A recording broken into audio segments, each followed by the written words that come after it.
Alright guys, so I'm Tom with Kimber, Haley, Cindy, Brandon, and Tanya. We'll be presenting chapter 3 from Getting Great, discussing first, the who and the what. Hi, I'm Kimber. I will briefly go over the who and not the what. And also I will discuss about the good to great leaders, and they understood the three truths about this topic. Also, for the book example, I used Wells Fargo and Bank of America.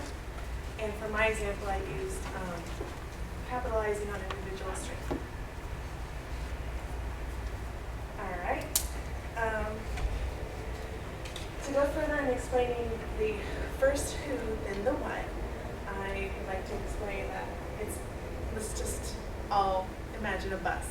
We have a bus full of employees, and we need to get off the wrong people and put on the right people on the bus. Once you have the right people on the bus, you need to know where to put them, what seat. And what's nice about having the right people is that you don't have to tightly manage them. So here, I'm going to go into a little more detail on the good to great leaders and their three truths about this concept. First, they focused, again, on the who rather than the what. They knew that no matter what direction or vision they had, if they didn't have the right people to succeed in building this company, there really was no direction. Second, if you have the right people, there's no need to motivate the people, and there's less micromanaging all of your staff. Thirdly, if you have the wrong people, no matter how great your vision or direction, it won't lead anywhere. Now, the example that I used from the book is Wells Fargo and Bank of America. So as you can see here, I have the slide from the book. This is Wells Fargo. They jumped up, and this is the market value, and this is Bank of America. And so Dick Cooley was the CEO of Wells Fargo, and what he did is he focused primarily on who was part of his executive team. And in fact, he would just hire people that he saw that little special niche about them without a position for them. So he said, hey, if I can't figure it out, the people who I've hired are smart enough to figure it out and move with the changes. Bank of America, their approach is very different. As you can tell, there is a significant difference. Their approach was to hire weak generals and strong lieutenants. So the weak generals, what they were known as plastic people. And they would essentially just agree and submit to the CEO. And that's what he wanted at the time. And then eventually he realized that that wasn't the way to do it. He needed to hire better executives to be able to well manage. So he ended up hiring a whole bunch of the Wells Fargo employees. But of course they had to lose $1 billion to realize their ways was incorrect. They recruited so many Wells Fargo employees that they refer to themselves as Wells of America. And here is my personal example. When assessing people and their strengths, for example, in sales, I knew two women, sisters. They went into real estate together. One was shy, one was a natural-born saleswoman. The shy person, she would try and show a house, and doing so, she ended up hiding in a corner, afraid to even make eye contact with their clients. So the sister is like, what is wrong with you? Like, what? We're here to sell a house. And so eventually, she decided real estate was not her niche. But the sister did. She continued on with the very, very profitable market in that. But that being said, it's important to understand people's individual strengths and capitalize on that. So the shy person, we needed to find something better for her that would be a better fit to her. Whereas the salesperson, she kind of knew her niche and what she was good at. So, yeah. And now Tom's going to take over, and he's going to talk still more about the who rather than the what. So Kimber got us going kind of on the whole concept of what it is to focus on people before having a direction. And it's really just as important grasping that concept as it is to implement like that culture into your organization. So it's not, you can't do this one time and then you have the right people going forward. It's going to be a constantly changing thing, and the more people you bring in, you have to, instill that in them to show them that this is the way we do things. So when you get to a spot where you're hiring people, you're going to be selective and you're only going to bring on board the right people. So yeah, again, the people are going to come before the vision of the company and strategy, and anything that you want to put in place at your company. So before you have a key turning point, like in Kimber's graph previously, the people are obviously going to be in place. Now, if you try to implement a new strategy or idea, it might get some wheels, but it's not going to last in the long run because the right people are in place to carry it out and make it all happen. For example, in that, a leader might put in, a new policy in place, but not necessarily that people can't manage it. But if they don't have the desire to keep that going like he did, or the capacity to be able to carry that out, then it's not going to last. So for my example from the book, shows a little excerpt about the Wells Fargo team. Like Kimber said, Dick Cooley was always looking to hire the best, even if he didn't have a spot for him, because he knows that the best people are going to work hard for the right answers. So this just tells a little bit about how they are willing to challenge and push each other. And I'm sure meetings were often heated back then. And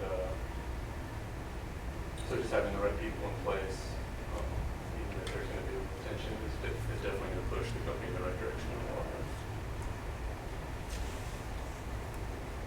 And then for my example, kind of just popped in my head a little bit. Thought about John Wooden. He was obviously one of the best men's basketball coaches ever. He had a long tenure at UCLA. He was almost 30 years, 10 championships, and you don't get there just by getting lucky with some talent and having good coaching strategy or whatever it is. He was really focused on people.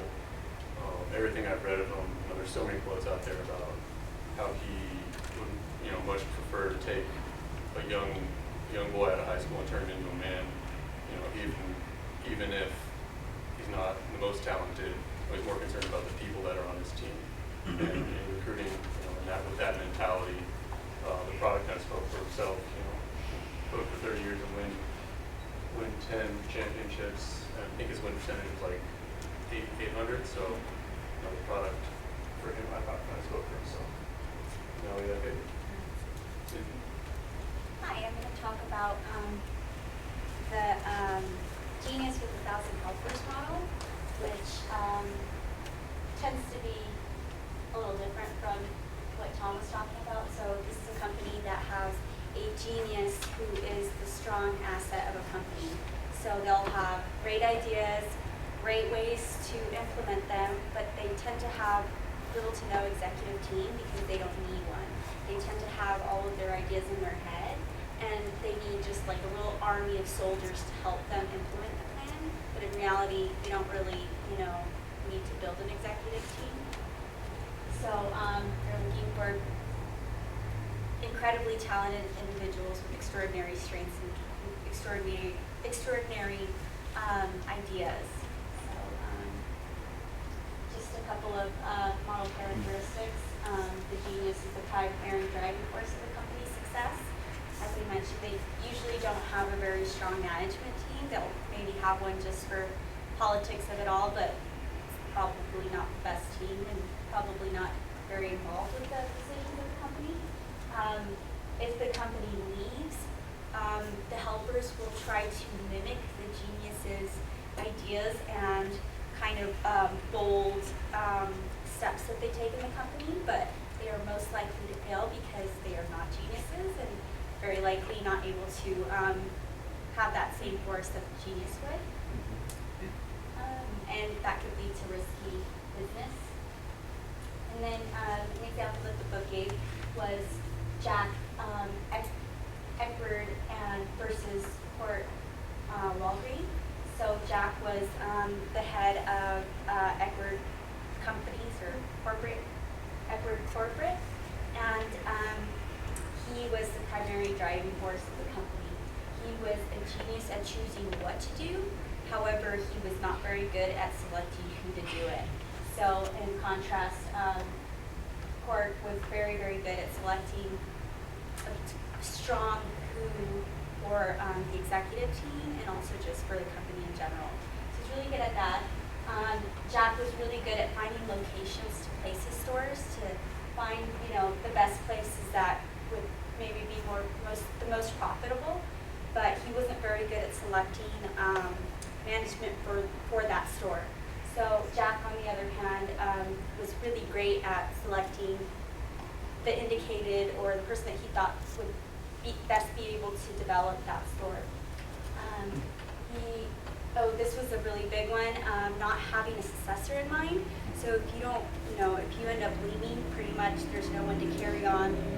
You didn't really teach anyone how to keep the company going in case you leave.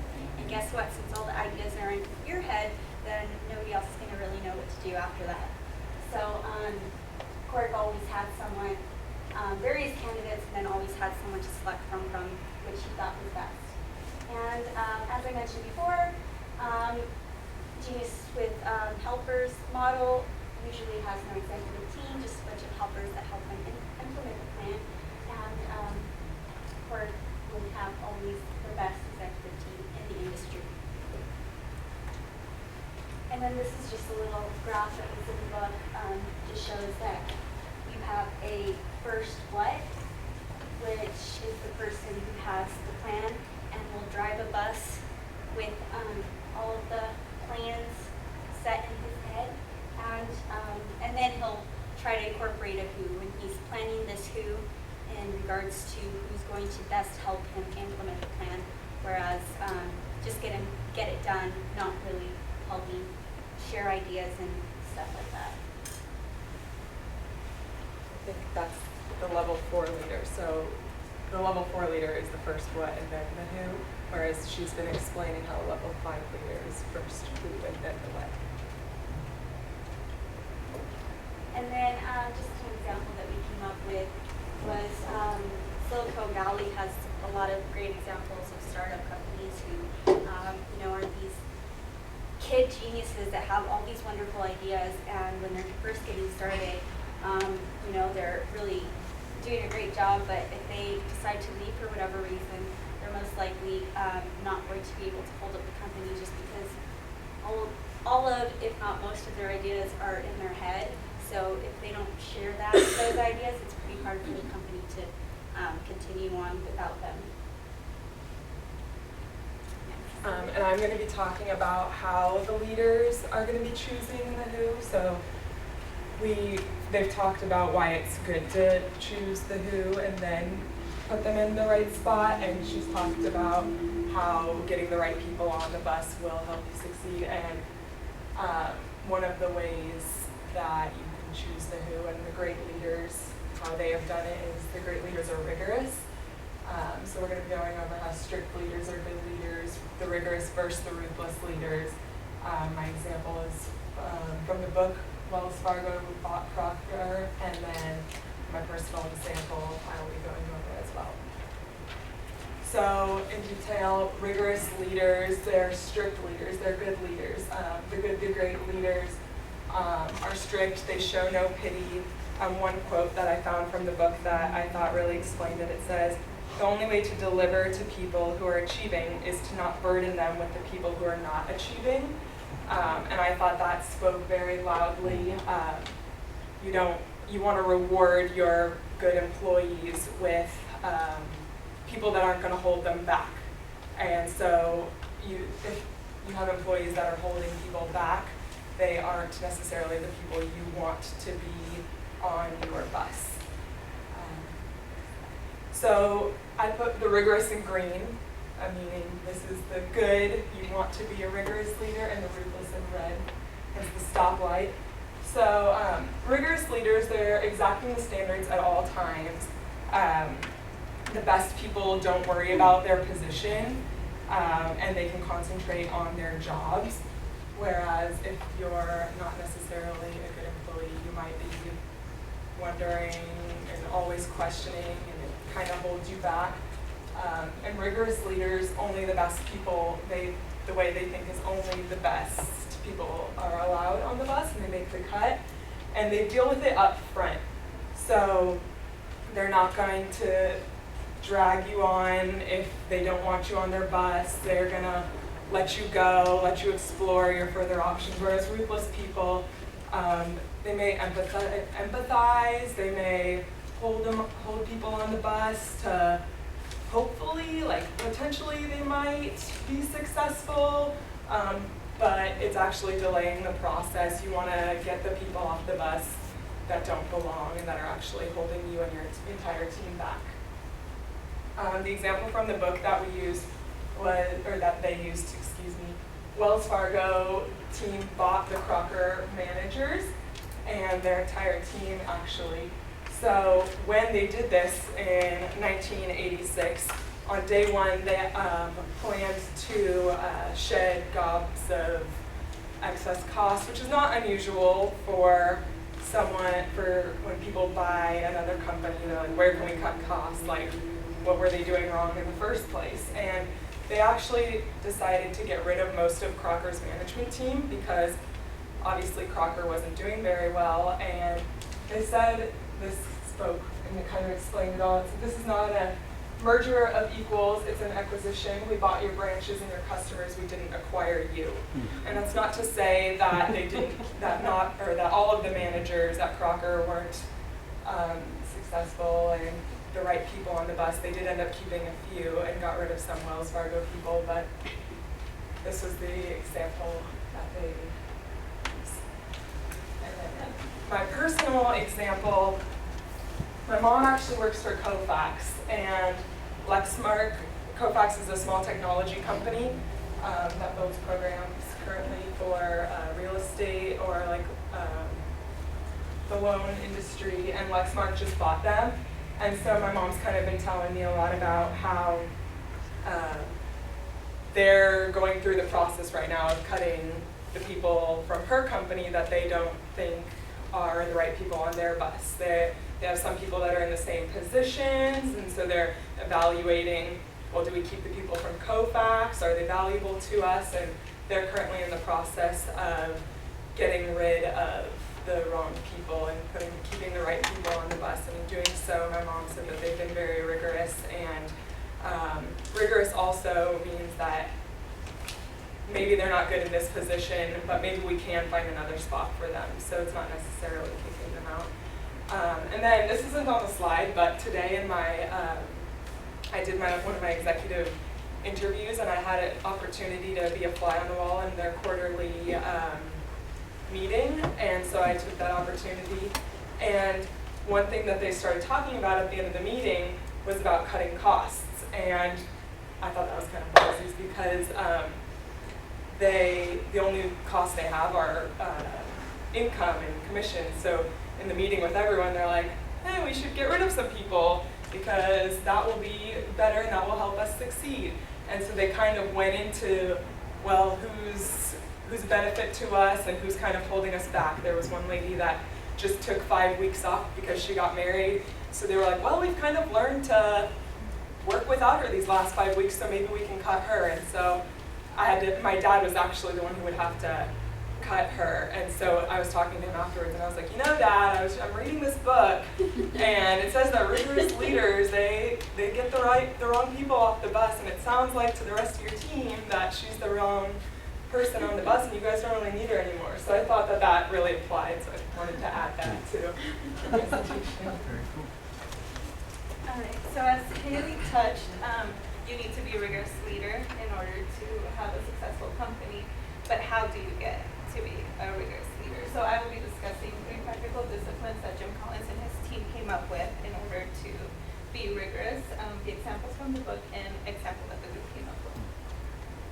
So as I mentioned, there are 3 disciplines that each great leader followed in order to get the company from good to great, and that they got the right people, and that way they got the right people on the bus. So here are the 3, a closer look at the 3 of them. So the first one is, when in doubt, don't hire, keep looking. So what a lot of the good to great companies did was follow Packard's Law, which means that you will not succeed if you look for revenue before you look for the right people. So your revenues cannot be up here if you have the wrong people. You have to have enough of the right people in order to sustain that. And in order to do this, the good to great leaders did not settle. If they didn't have the feeling that these people were going to work in their company, they would just keep looking. Number 2 is when you know you need to make the people change, you need to act. So this goes back to getting the right people on the bus. So if you have to tightly manage somebody, then you made a mistake, a hiring mistake, because the good people on the bus need to not be managed. So what the good to great companies did is they turned around.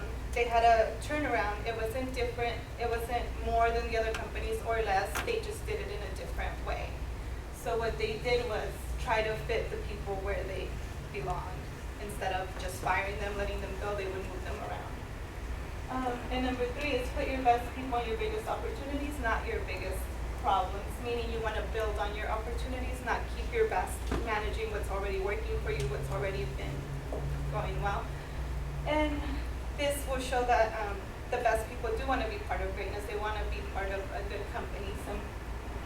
They want to be known as helping you get your company to greatness. The companies that the book used as an example of these for number 1 of Don't Settle was Circuit City, always looking for good people.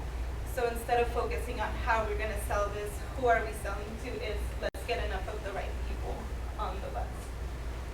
Number 2 is Gillette. When Coleman Mockler first took over the company, he spent 2 years moving people around. Rather than just either letting go, saying these people don't work, he moved them all around.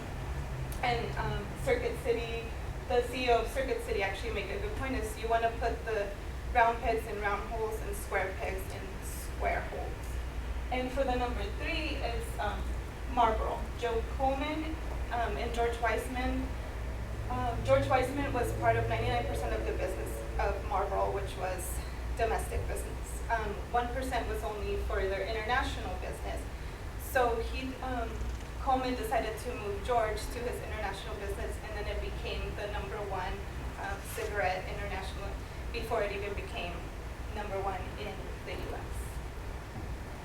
The example that we came up with from the book was Anna Storr, which is actually my manager, and she shows that she uses all 3 disciplines when doing it. When hiring, when moving people around, and when focusing on opportunities.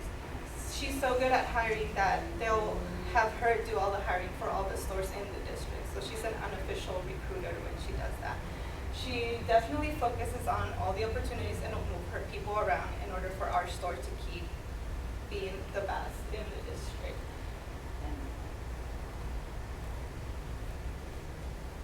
Okay, so I'm gonna have the last topic tonight on the debate. So the debate comes after we already have everything in place that the rest of my team has talked about. The right leaders have been put on the bus, the wrong ones are kicked off. And it's an interesting point is the management team that does the debate, the book says they may not be level 5, but they're level 5 capable. So they're all great leaders themselves. And it also puts a big emphasis on it being a team. It's a team debate or management team debate. So you come in as individuals with their own thoughts and ideas and really go to town on each other, pretty much, is what it sounds like.